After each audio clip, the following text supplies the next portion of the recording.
Radio Intensa 24/7 presenta El custodio de los deseos vacíos.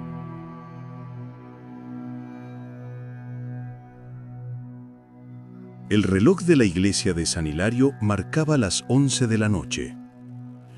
Un sonido que siempre le pareció a Alonso el eco de un tiempo perdido. Llevaba más de 40 años en ese pueblo, con su panadería que olía a canela y a días sin preocupaciones.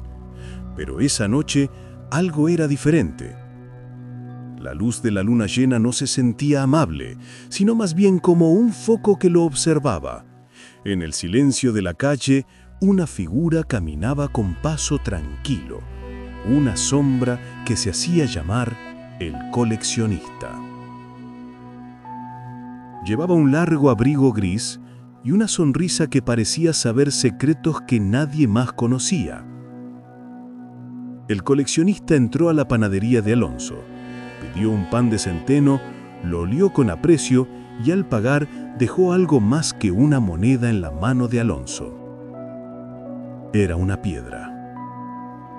No era una piedra cualquiera, brillaba con una luz que parecía provenir del centro de la tierra. Una pequeña muestra de lo que es posible, le susurró con una voz suave como el musgo. Esta es la piedra de la voluntad. Con ella tus deseos se materializan. Pero hay una regla. Por cada cosa que obtienes, algo de lo que ya tienes se va. No el dinero, sino lo que de verdad tiene valor. Digamos, un recuerdo, una emoción, una parte de tu alma. Alonso se rió. Una piedra de los deseos. Demasiado absurdo. Pero, en la soledad de su panadería, la piedra comenzó a emitir una luz más fuerte, casi como si estuviera llamándolo, y la tentación era grande. Su esposa Elisa estaba enferma, con una dolencia que los doctores no podían curar. Llevaba meses débil, su vitalidad se apagaba lentamente. Esa noche, Alonso sostuvo la piedra. Con la mente llena de desesperación, pensó en la salud de Elisa.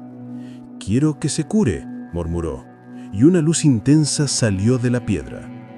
La piedra se volvió opaca por un momento.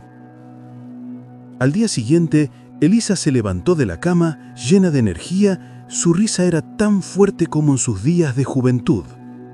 Alonso no podía creerlo. Estaba extasiado, la vida había vuelto a su casa. Pero cuando Elisa le habló de sus recuerdos de la infancia, Alonso sintió un vacío. Era como si esa parte de su vida no le perteneciera. No podía recordar el primer pan que había hecho, ni el día en que conoció a Elisa. El recuerdo se había ido. La segunda tentación no tardó en llegar. El negocio de la panadería estaba decayendo. Alonso tomó la piedra. «Quiero que mi panadería vuelva a ser la más próspera del pueblo», pensó. La piedra volvió a brillar y la semana siguiente los clientes hacían fila. El negocio florecía, como en sus mejores años. Pero al regresar a casa, notó que no sentía la alegría por el éxito. Se sentía vacío. El éxito no le generaba ninguna emoción. La piedra le estaba quitando algo más que recuerdos. Le estaba quitando las emociones que daban sentido a la vida.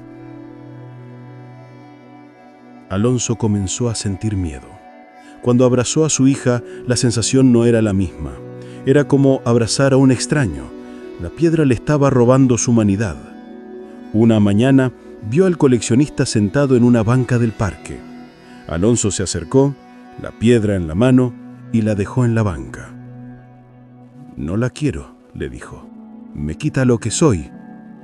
El coleccionista sonrió, una sonrisa que parecía contener todo el sufrimiento del mundo. Por eso me llaman el coleccionista.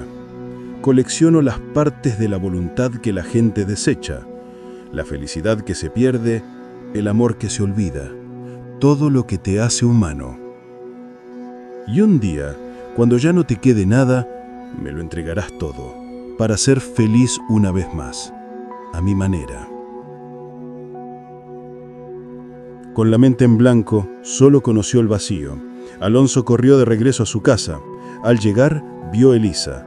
No era la mujer llena de vitalidad que había vuelto a la vida, era la misma sombra débil que antes, tendida en el sofá.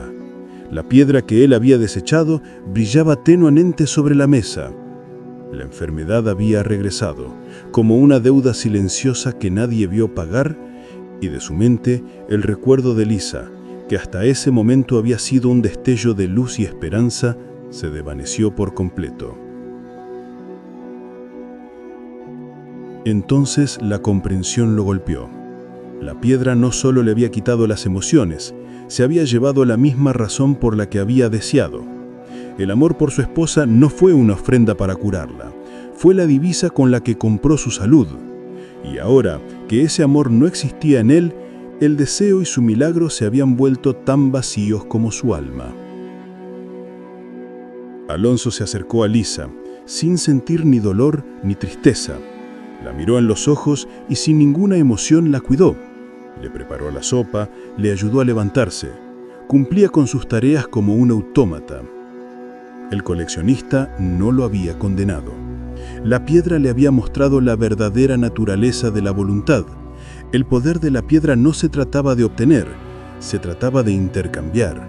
No era un demonio, sino una fuerza fundamental que exigía un equilibrio.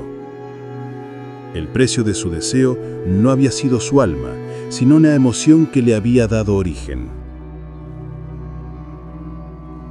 Alonso se sentó al lado de su esposa.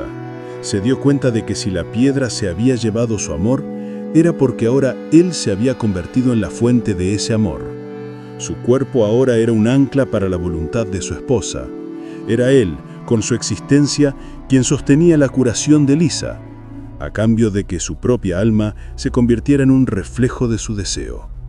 La piedra no era un objeto de maldad, sino un canal. Alonso se levantó, tomó la piedra de la mesa y la sostuvo en su mano. La piedra ya no brillaba. Era solo una piedra opaca, una carga sin luz, un testamento a la verdad. Su destino ya no era el de un panadero, era el de un custodio.